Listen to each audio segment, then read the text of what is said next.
Okay, so let's say you have a big job interview coming up Yeah, for a job you really want. right. So you're excited, but maybe a little nervous too. Of course, that's totally natural. Right. Interviews can be nerve-wracking. Uh-huh. But remember, good preparation Yes, can make all the difference. it really can. It helps you feel more confident, and it increases your chances of success. So true, and that's exactly why we're doing this deep dive today, That's right. to help you get ready for that interview and really shine. Yeah. We've got some fantastic advice from a source that breaks down the whole process step by step. Step by step. So, to start off, Yeah. this source emphasizes something that might seem really obvious, Okay. but it often gets overlooked. And that is Research. research, yes. So you mean like researching the company? Yes, but it goes beyond just the company. Okay. Research the company, of course, but also dig into the specific job you're applying for. Okay. And even look at broader industry trends. Got it. So it's like Yeah. you wouldn't walk into a meeting unprepared. Right. So why go into an interview without doing your homework? Exactly. Yeah. Makes total sense. And thorough research Yeah. shows the interviewer that you're genuinely interested. That's true. And it also lets you tailor your answers to their specific needs, which is a powerful strategy that we'll come back to later. I like where this is going. Yeah, Tailor-made answers for the win. that's right. Okay, but before we get too deep into that, Yeah. our source brings up something that can really trip people up. And that is The interview format. the format. Yeah. Because interviews aren't all the same. Right? They're not. Some are one-on-one, Mhm. some are panel interviews with multiple people, Yes, and some might even involve technical tests or tasks. it's true. You know, I actually learned that the hard way. Oh, really? I went to an interview expecting a casual chat, Okay. and they surprised me with a group activity. Where we had to build a tower out of straws and tape. Oh my... Talk about being caught off guard. Yeah, that's a great example Right. of why knowing the format is so important. Absolutely. Imagine if you had known about that activity beforehand. Oh, yeah. You could have mentally prepared Definitely. and even practiced some team building skills. Totally. So knowing what to expect Yeah, helps you stay calm right. and focus on showcasing your abilities instead of being thrown off by the unexpected. Precisely. Now, once you've researched the company, Okay. understand the format, Yes. it's time to tackle the part that most people dread, I know what's coming. the interview questions. The questions. Our source really digs into how to handle some of those classic questions Okay. that seem to pop up in almost every interview. Like, tell me about yourself. Right. Which, by the way, is not an invitation to recite your entire life story. It's not your whole autobiography. Right. Keep it concise. Yes. Focus on your professional journey and highlight the skills and experience that are most relevant to the job So it's about connecting your story to their needs. right from the start. Right from the start. Another common question Yeah. is, why do you want this job?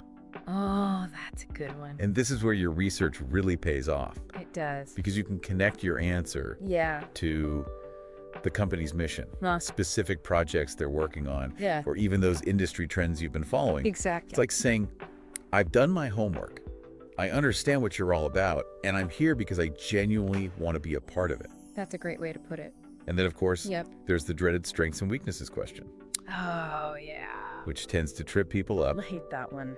Any advice on how to handle that one Sure. without, sounding like you're bragging or putting yourself down? Well, honesty is key, Okay. but it's all about how you frame it. Okay. When discussing weaknesses, present them as areas you're actively working to improve.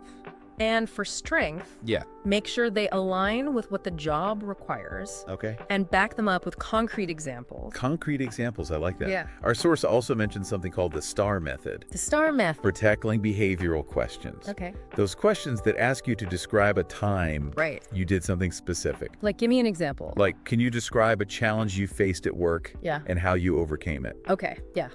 So the STAR method helps you tell a clear Mhm. and compelling story by breaking it down. Okay. You break down the situation, the task, the action you took, and the result. Got it. So the STAR method. Exactly. So let's say an interviewer asks, Yeah. can you describe a challenge you faced at work and how you overcame it? Perfect example. What would a really impressive STAR method answer look like? Okay, well, first you choose a situation that was genuinely challenging, Mm-hmm.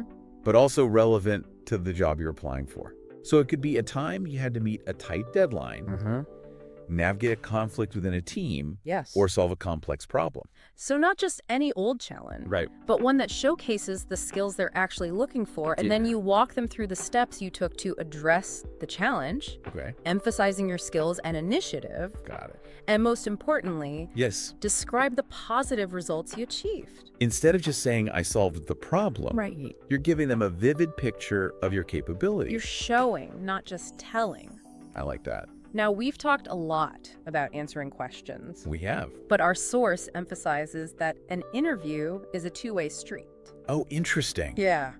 So we shouldn't just be passively answering questions. Right. We should be asking them too. Absolutely. Asking insightful questions is just as important as giving good answers. Wow. Okay. It shows initiative, genuine interest, Mm-hmm. and that you're thinking beyond just getting the job. So our source suggests focusing on questions that reveal company culture Okay. and opportunities for growth. I like that. Like, what does success look like in this role?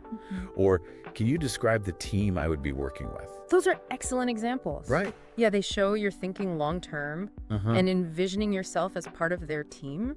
It's all about finding the right fit, not just any job. Right. And speaking of fit, Yes. this brings us back to that key theme our source mentioned earlier, Which was tailoring. tailoring. So tailoring is where you connect your skills and experiences to the specific requirements of the job. Exactly. It's like taking all the great things about you Yeah. and presenting them in a way that directly addresses their needs. So it's not just about listing your skills, Right. but showing how those skills have been used to achieve results Yes. in the past, Yes. specifically in ways that are relevant to this job. Exactly. Don't just say, I'm a team player. Talk about a specific project where you collaborated effectively to achieve a common goal. Yeah, okay. Don't just say, I'm great at problem solving. Yeah. Describe a time you identified a problem, analyzed it, and implemented a solution that led to a positive outcome. So it's like saying, here's how I can contribute to your success based on my proven track record. Precisely. And this tailoring mindset Yeah.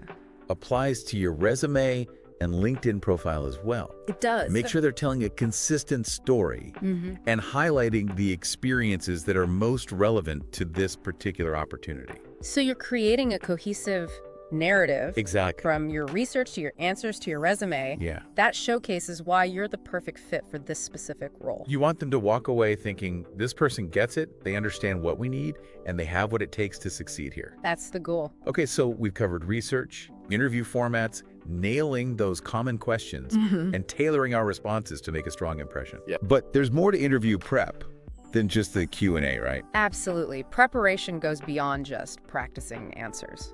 Like what? It's about presenting yourself professionally in all aspects of the interview. Which means things like paying attention to body language, Yes. making eye contact, sitting up straight, projecting confidence. All of those things matter. Yeah, Even small details, like a firm handshake, can make a difference. it's true. And of course, arriving on time Yes. is non-negotiable. Absolutely. It shows respect for their time Uh-huh. and demonstrates professionalism. And we can't forget about virtual interviews, That's right.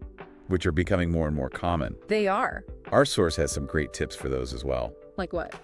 Well, for example, testing your technology beforehand is crucial. It is, yeah. You don't want any microphone glitches or internet dropouts during the interview. Definitely not. And even though it's virtual, you still want to dress professionally. Yep. And choose a clean, uncluttered background. It's all about creating a professional and distraction-free environment so Yeah. you can focus on the conversation. And speaking of ending on a positive note, Okay. our source emphasizes the importance of following up after the interview. The follow-up, yes. The thank you note, Thank you note. a classic move that never goes out of style. It's more than just a polite gesture. Okay.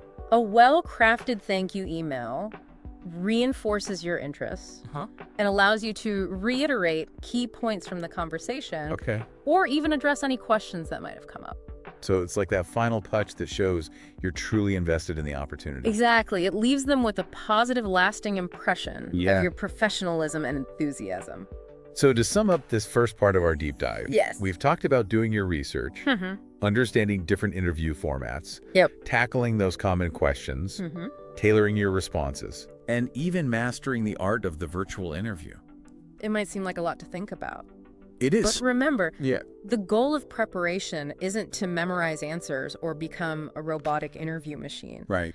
It's about building confidence. Confidence, that's it. Yeah. And that confidence comes from knowing you've done your homework, Yes. you're prepared to showcase your skills, and you're genuinely excited about the opportunity. Because when you're confident, Yeah. you can relax, be yourself, Mm-hmm. and let your personality shine through. It's true. And that's what truly makes a lasting impression. So before we move on to the next part of our deep dive, Okay. I want to leave you with this thought-provoking question. What's that? What's one thing from today's discussion that you'll focus on for your next interview? Because even small improvements in your preparation Yes. can make a big difference in your outcome. Absolutely, you've got that. You got this. So we talked about how preparing thoroughly is crucial for acing those job interviews. Confident mindset, Right. and remembering that the interview is a two-way street. It's a lot, I bet. but there's one more crucial aspect of interview prep that we haven't covered yet, Which is? the logistics. Ah, yes, the practical details. Yeah.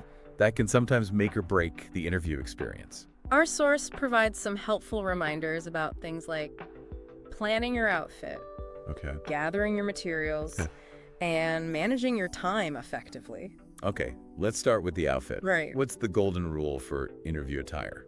The general advice is to dress professionally Okay. and appropriately for the company culture. So a suit and tie might be overkill for a startup with a casual vibe. Exactly. It's always wise to research the company's dress code beforehand. Got it. When in doubt, Yeah. err on the side of formality. Makes